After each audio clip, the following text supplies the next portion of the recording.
गोवा में सी स्विमिंग प्रतियोगिता का आयोजन हुआ था, जिसमें दूसरा क्रमांक हासिल कर वडोदरा की ईश्वा देसाई की ओर से वडोदरा और गुजरात का नाम रोशन किया गया। गोवा एक्टिव क्राउन 2025 के तहत कई सालों से सी स्विमिंग प्रतियोगिता का आयोजन होता है।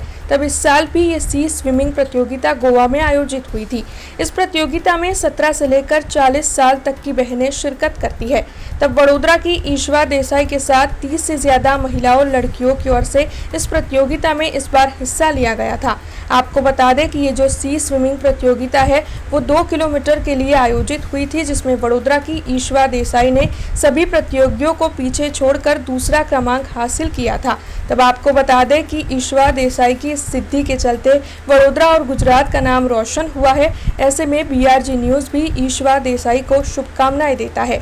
हालांकि इस बारे में जब ईश्वा देसाई के साथ बातचीत करने की कोशिश की गई, तब उन्होंने वडोदरा महानगर पालिका में सीनियर कोच के तौर पर फर्ज निभाने वाले आकाश मोदी के नेतृत्व में ये सारी प्रैक्टिस उनकी ओर से की गई होने की बात बताई।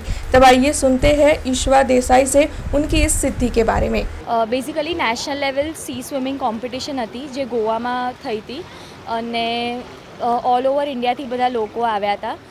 મેક્સિમમ મહારાષ્ટ્ર અને તમિલનાડુથી લોકો આવ્યા હતા।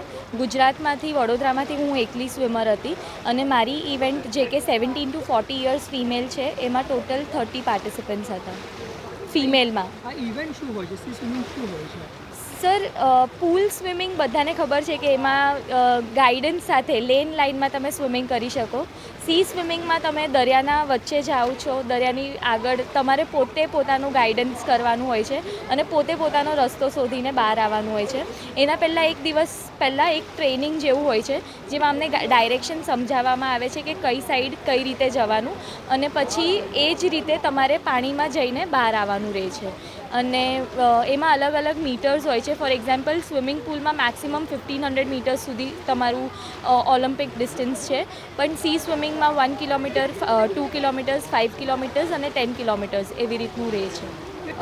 ડિફિકલ્ટી લેવલમાં તો એટલું કહીશ સર કે દરિયાની વચ્ચે તમને કોઈ છોડી દે ને તમને કહે કે હવે કિનારો શોધો, તો એ ડિફિકલ્ટી લેવલ રહે છે। કારણ કે મારા જેવા વ્યક્તિ જેને ચશ્મા છે અને they can't see the sea shore, તો એ આમ તેમ ફરતા ફરતા ડિરેક્શન શોધે, તો એ થોડું ડિફિકલ્ટ રહે છે। રોમાંચમાં તો એવું લાગ્યું સ્ટાર્ટિંગમાં કે બહુ સરસ વેવ્સ છે, બહાર નીકળી તો સારી રીતે જઈશું, પણ એ એક હતું કે ના, ગયા છે તો જીતવાનું જ છે અને બહુ સારી રીતે જીતીને આવવાનું છે। That's it. हमसे जुड़े रहने के लिए हमारे YouTube चैनल को सब्सक्राइब करें और नई वीडियो की नोटिफिकेशन के लिए बेल आइकॉन को दबाएं।